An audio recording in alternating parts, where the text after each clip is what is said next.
এদিকে দুপুরের পরেই রণক্ষেত্রে উত্তাল ঢাকা শাহবাগ। ফজলুর রহমানের গ্রেপ্তারের দাবিতে তার বাড়ি ঘেরাও করেছে হাজারো শিক্ষার্থীরা। রীতিমতো আবারও ভয়ানকভাবে ক্ষেপে উঠল ছাত্র জনতা। কপাল পুড়তে যাচ্ছে বিএনপির। নিক্ষেপ করা হয়েছে তাদেরকে ছত্রভঙ্গ করার জন্য। এই মুহূর্তে পুলিশও আসলে শিক্ষার্থীদেরকে ধাওয়া দিয়ে এগিয়ে যাচ্ছে। পার্সনের উপদেষ্টা ফজলুর রহমানের যে বেসরকারি টেলিভিশনে দেওয়া বক্তব্যকে ঘিরে যে সামাজিক যোগাযোগ মাধ্যমে যে অস্থিরতা তৈরি হয়েছে, তারই প্রেক্ষিতে গতকাল রাত থেকে কিন্তু ফজলুর রহমানের যে বাসাটি রয়েছে দুদক কার্যালয়ের ঠিক সামনে, সেই সামনের বাসায় কিন্তু আমরা এই মুহূর্তে দেখছি যে আসলে ছাত্র জনতার। দর্শক যে যেখানে আছেন আশা করি ভালো আছেন। এই মুহূর্তে পাওয়া সব থেকে বড় ব্রেকিং নিউজ, ফজলুর রহমানের বাসার নিচেই অবস্থান করেছে ছাত্র জনতা এবং রীতিমতো সেনাবাহিনী এবং পুলিশ কঠিন আকারে অ্যাকশন চালাচ্ছে। দর্শক, বেসরকারি একটি টেলিভিশনের বক্তব্যকে কেন্দ্র করে সারা দেশ আবারও উত্তাল হয়ে পড়েছে। রীতিমতো ফজলুর রহমানকে শোকেস করলেও এবার গ্রেপ্তারের দাবিতে হাজার হাজার শিক্ষার্থীরা তারা কিন্তু রীতিমতো মাঠে নেমে পড়েছে। দর্শক, এই মুহূর্তে ফজলুর রহমানের বাসার নিচে শিক্ষার্থীরা অবস্থান করেছে, বাড়তি পুলিশ এবং সেনাবাহিনী নিয়োগ করা হয়েছে। চলুন দেখে আসা যাক এই মুহূর্তে পাওয়া সব থেকে বড় ব্রেকিং নিউজ। পাশাপাশি আইন উপদেষ্টা আসিফ নজরুলেরও পদত্যাগের জন্য রোডে নেমেছে শিক্ষার্থীরা। দর্শক, কথা না বাড়ে চলুন বিস্তারিত দেখে আসা যাক।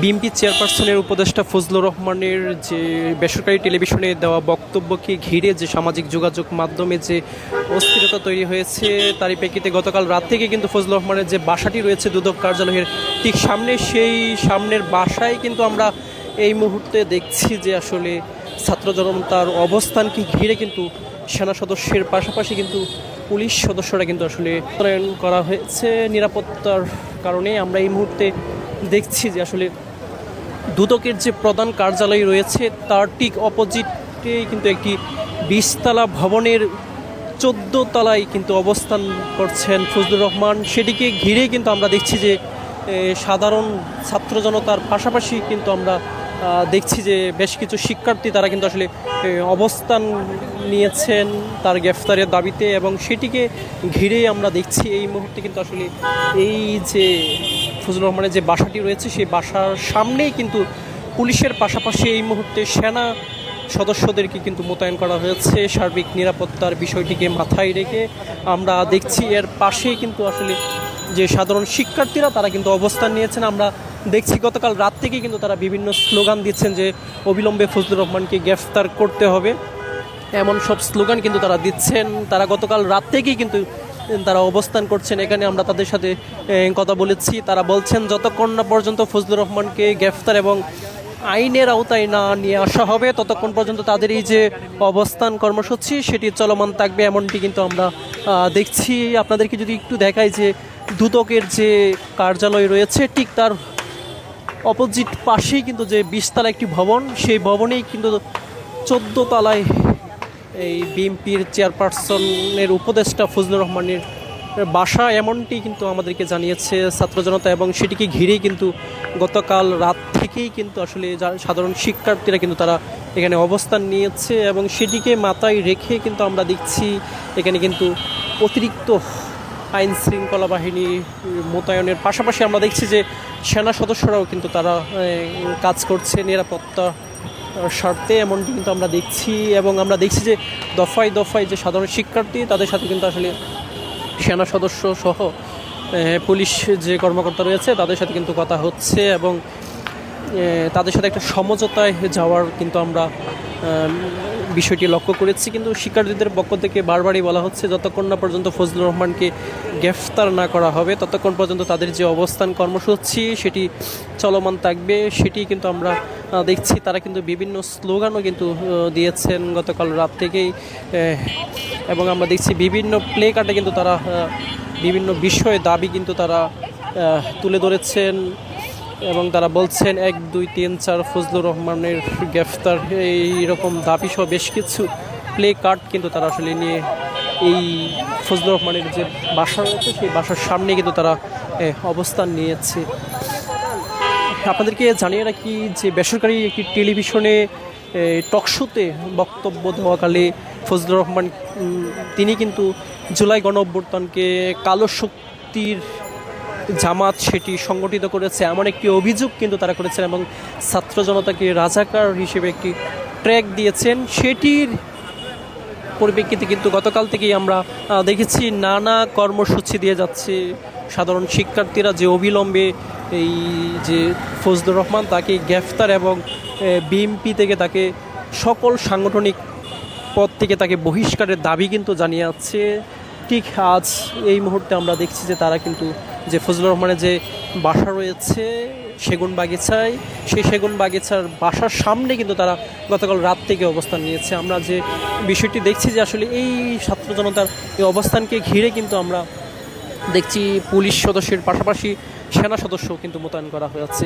তো এখন পর্যন্ত এই ছিল। আমাদের সবার দাবি হচ্ছে যে ফজু পাগলের গ্রেপ্তার। আসলে আমরা অনেক সহ্য করছি, এরপর থেকে মিনমিনায় আর কোনো আন্দোলন হবে না। সে ফ্যাসিস্টকে পুনর্বাসনের চেষ্টা করছে তার কথার বহিঃপ্রকাশ দিয়ে। তো আমরা গতকাল রাত 3টা থেকে এখানে অবস্থান নিতেছি। আমাদের সবার দাবি হচ্ছে যে ফজু পাগলের গ্রেপ্তার, কারণ উনি গত 2 দিন আগে আমাদের এই জুলাইয়ে আমরা যারা রাস্তায় ছিলাম, রাজপথে ছিলাম, যারা এই 5 আগস্ট ঘটাইছে তাদেরকে উনি রাজাকারের ছেলে বলছেন। এই যে রাজাকার নিয়ে সেই হাসিনার আমলের রাজাকারের নাতি বলার কারণে যে হাসিনাকে আমরা বাংলাদেশ থেকে উচ্ছেদ করে দিয়েছি, সেখানে এই ফজুকে সে এইটা বলছে। আমরা তার গ্রেপ্তারের জন্য এখানে রাত 3টা থেকে অবস্থান নিতেছি। যতক্ষণ পর্যন্ত আমরা এর সুষ্ঠু কোনো বিচার না পাবো, গ্রেপ্তার না পাবো, ততক্ষণ পর্যন্ত আমাদের এখানে অবস্থান কর্মসূচি চলবে। আমাদের এক গ্রুপ রাতে ছিল, তারা সকালে চলে গেছে, বাকিগুলো অন দ্য ওয়ে রাস্তায় আসতেছে। এটা কন্টিনিউ চলতেই থাকবে যতক্ষণ পর্যন্ত আমরা তার গ্রেপ্তার না দেখব, যতক্ষণ পর্যন্ত আইনের আওতায় তার কোনো শাস্তি না হবে, ততক্ষণ পর্যন্ত আমাদের কর্মসূচি চলবে। একদল মানুষ বাকশালী পেতাত্তাকে কায়েম করতে চায়। এই বাকশালী পেতাত্তারা ওই সব সময় আমাদেরকে মানে প্রশ্ন প্রশ্নে রাজাকারের বাচ্চা বলে, আমাদের 24-এর শক্তিকে কালো শক্তি বলে, আমরা নাকি অভিনেতা। তো আমরা এখানে অভিনয় করতে আসছি, আমরা তাদেরকে অভিনয়টা কেমন করে করতে হয় এটা শিখাইতে আসছি। সামনেই তো নাট্যকলা, আর এখানে তো ফজুর বাসা, তার বাসার সামনেই চলে আসছি যে আমি আপনাদেরকে অভিনয়টা দেখাবো। আমরা অভিনেতা না, 24 অভিনয় করছি, অভিনয় এখনো শেষ হয় না, অভিনয়টা দেখেন, অভিনয় কেবল শুরু। আসলে আমরা অনেক সহ্য করছি, এরপর থেকে মিনমিনায় আর কোনো আন্দোলন হবে না। মিনমিনায় বা সুশীলভাবে কোনো আন্দোলন হয় না আর হবে না। এরপর থেকে যারা 24কে খাটো করে কথা বলবে তাদের সঙ্গে তাদের সামনে গিয়ে সম্মুখে চোখে চোখ রেখে কথা হবে। এই বিপ্লবীদের চোখে চোখ রেখে কথা বলেন। আপনি কোন সাহসে, কোন শক্তি, কোন আধিপত্যবাদের শক্তির সাহসে আপনি এই বিপ্লবীদেরকে ছোট করে দেখেন? এখন থেকে এই সমস্ত বাকশালী দোসরদের, পেতাত্তাদের সঙ্গে ডিরেক্ট যুদ্ধ। যদি 24কে ছোট করে দেখেন, আপনার সঙ্গে আপনার বাসার সামনে দেখা হবে। মিনমিনায় সুশীলভাবে আর কোনো আন্দোলন হবে না। 2024-এর আর গণ অভ্যুত্থানে যে সরকার পতন হয়েছে, সেও কিন্তু এরকম একটি বক্তব্যের মাধ্যমেই হাসিনা প্রকাশ করে যে আমরা নাকি রাজাকারের নাতি নাতনি বা সন্তান। তো সেমভাবে সে রিপিট করছে এবং ফজলুল হক যে সে ফ্যাসিস্টকে পুনর্বাসনের চেষ্টা করছে তার কথার বহিঃপ্রকাশ দিয়ে। তো আমরা বিপ্লবী ছাত্র জনতা চাই না যে দ্বিতীয়বারও বাংলাদেশে ফ্যাসিস্ট সরকার গঠিত হোক, বা ফ্যাসিস্ট রূপে কোনো সরকার বা কোনো দল বা কোনো বলেন যে বামপন্থী, ডানপন্থী, জামাত, বিএনপি, কোনো দলই আপনার হিসাবে আমাদের বিপ্লবটাকে যাতে যে 71-এর 52-এর মতো দাবায় না রেখে তাদের মতো করে জিনিসগুলো না সাজিয়ে 24-এর বিপ্লব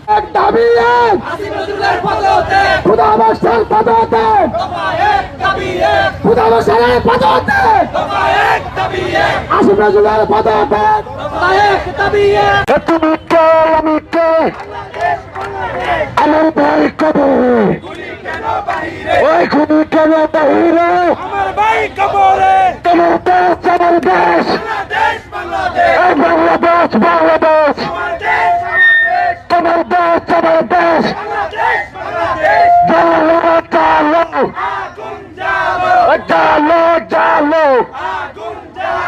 জালো জালো জালো জালো সেইরা তার গতিতে ওই আগুন জ্বালো একসাথে, সেই তার গতিতে দাবি এক দাবা এক,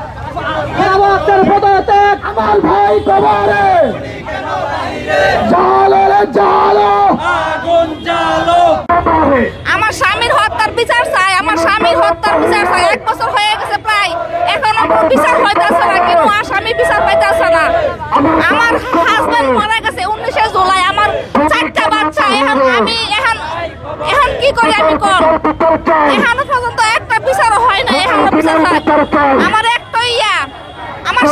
হত্যার বিচার চাই। আমার আর কেন চাই না, আমরা স্বামীর হত্যার বিচার চাই।